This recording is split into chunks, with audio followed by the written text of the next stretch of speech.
Hai, View Friends. Pagi ini kita kedatangan tamu yang sangat luar biasa. Saya perkenalkan tamu luar biasa kita. Saya sering menyapa akrabnya, kita panggil. Kami adalah perusahaan yang bergerak pada bidang pelatihan dan software house, di mana kami saat ini sudah dipercaya oleh berbagai lembaga dan kementerian untuk melaksanakan pelatihan dan pendidikan, terutama terkait dengan bidang kecerdasan artifisial, cyber security, blockchain, dan bidang teknologi lainnya. Oh, Ya, luar saat biasa ini, ya. betul. Ya, silakan. Terima kasih. Barangkali bisa diberikan gambaran gitu ya, bagaimana gambaran-gambaran peluang baik dari sisi security maupun dari sisi AI buat khususnya nanti mahasiswa dan juga mereka setelah selesai lulus menempuh pendidikan di Bina Insani University. Baik, terima kasih. Ya, jadi kalau saya melihat ini dari suatu tulisan di Oxford Insight bahwa AI readiness atau tingkat kesiapan AI di Indonesia.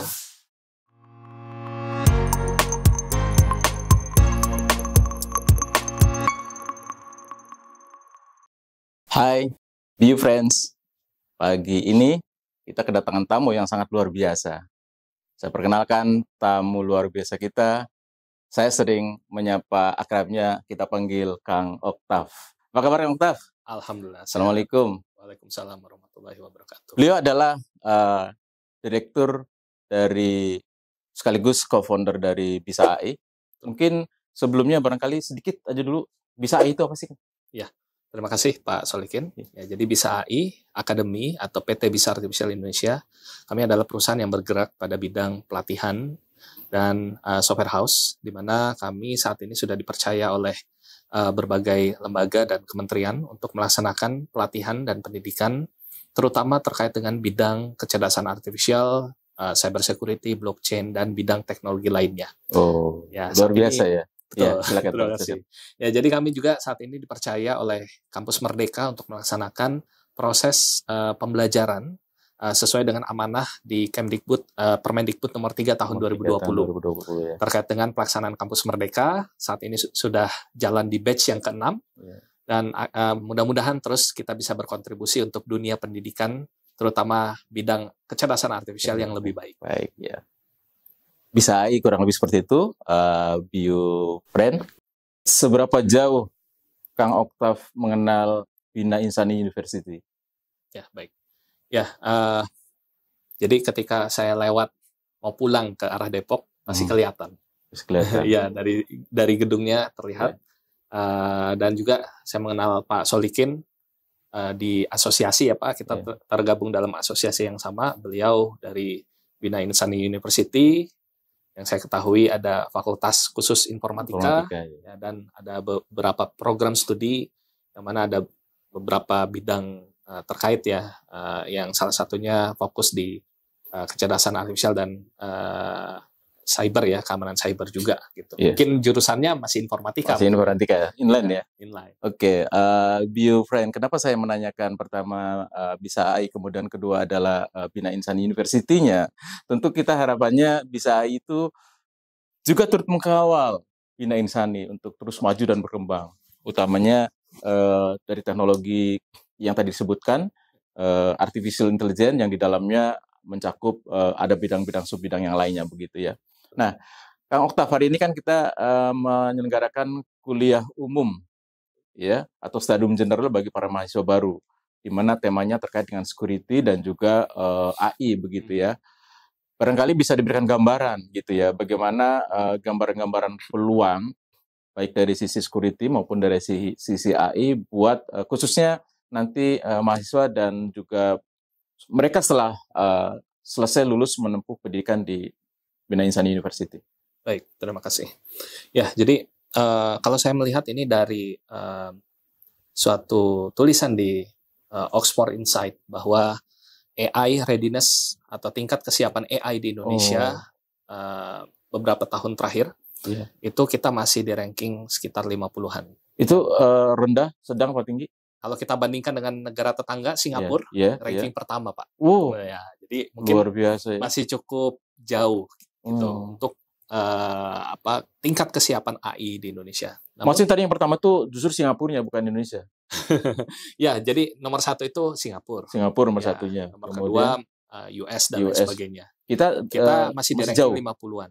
Oh, artinya dengan kata lain peluang dan tantangannya juga masih terbuka lebar gitu. Betul, itu yang mau saya ceritakan. Artinya di sini masih banyak peluang, masih banyak tantangan yang bisa dikerjakan oleh lulusan-lulusan yang fokus pada bidang IT, AI dan lain sebagainya agar ranking kita terus menaik gitu, seperti itu.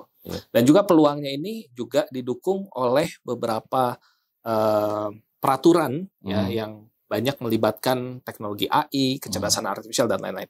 Contohnya misalkan dulu kalau saya buat perusahaan, Pak, di NIB saya atau nomor induk berusaha itu tidak ada spesifik KBLI bidang kecerdasan artifisial atau cyber security, blockchain. Sekarang muncul. Sekarang udah ada. Luar biasa ya. Tahun artinya sudah diakui oleh regulator ya. Betul. Jadi saat ini sudah diakui kecerdasan artifisial, blockchain, IoT dan teknologi lainnya sudah masuk dalam KBLI, sehingga ini menjadi peluang tersendiri bagi lulusan-lulusan dari informatika untuk bisa membuat perusahaan bidang AI karena sudah diakui gitu. Dan beberapa contohnya misalnya proyek terkait dengan bidang tersebut juga mensyaratkan memiliki KBLI yang terkait dengan teknologi tersebut.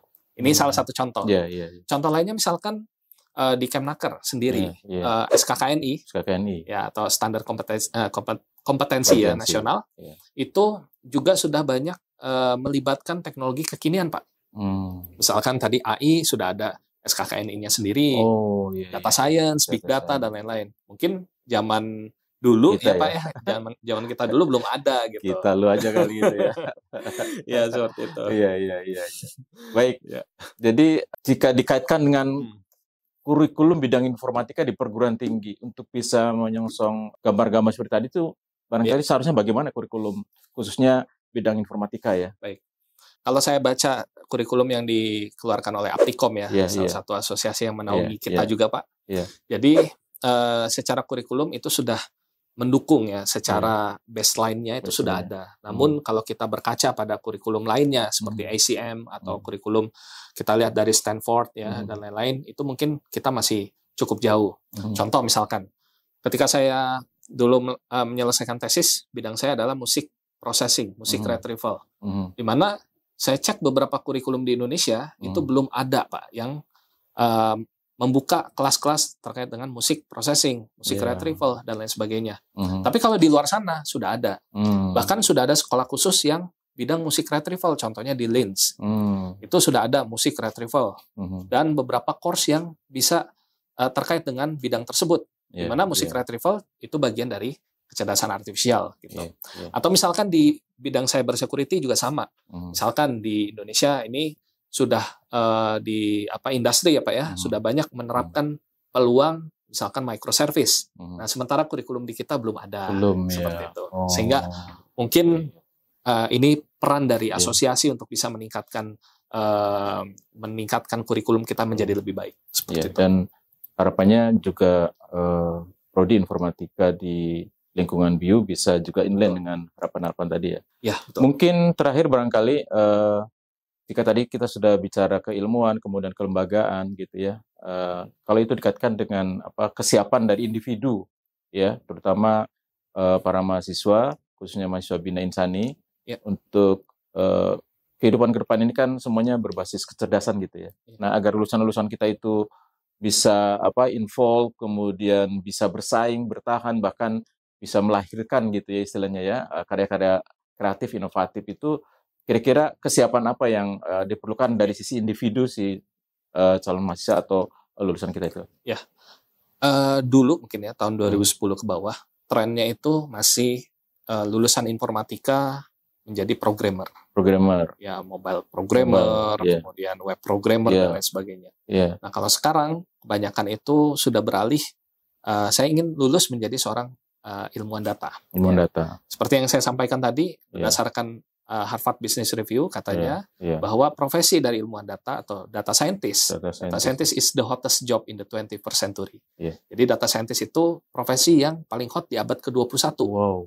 Jadi tantangannya, kasus-kasus yang ada di dalamnya, kemudian keilmuan yang terlibat di dalamnya itu sangat luar biasa bisa banyak gitu di dalamnya. Nah, ini sebenarnya tantangan buat mahasiswa dan sebenarnya sudah dipelajari semuanya di bangku kuliah. Misalkan untuk menjadi data scientist harus bisa matematik, harus bisa statistik, harus bisa programming. Gitu, harus bisa mengenal data dan lain-lain. Itu sudah ada di kurikulum kita, misalkan. Nah, sehingga yang perlu dilakukan mahasiswa adalah mempersiapkan untuk merubah karirnya mungkin yang sebelumnya hanya ingin menjadi programmer atau menjadi jaringan dan lain-lain ke bidang data gitu. Sehingga ini semua bisa terwujud ketika para stakeholder yang terlibat di dalam suatu pendidikan ini bisa saling terintegrasi, Pak. Baik itu dosen, mahasiswa, industri, community, dan lain sebagainya yang kita sebut pentahelix, itu bisa saling sinkron. Bersinergi dan sinkron. Ya, betul. Seperti itu. Baik. Terakhir sekali, mari kita mainkan IEL Bina Insani. Siap. Ketika saya bilang Bina Insani, maka harus dijawab dengan bigger, better, higher, dan gerakannya. Siap ya, Kang ya? Siap. Baik. View friend, kita akan yell Universitas Bina Insani agar kita semua tetap semangat. Bina Insani, bigger, better, higher. Baik, demikian saya kira wawancara singkat kita dengan Kang Octav, pakar atau praktisi ya, khususnya di bidang artificial intelligence. Terima kasih Kang Octav atas kehadirannya. Baik, Assalamualaikum warahmatullahi wabarakatuh. Waalaikumsalam warahmatullahi wabarakatuh.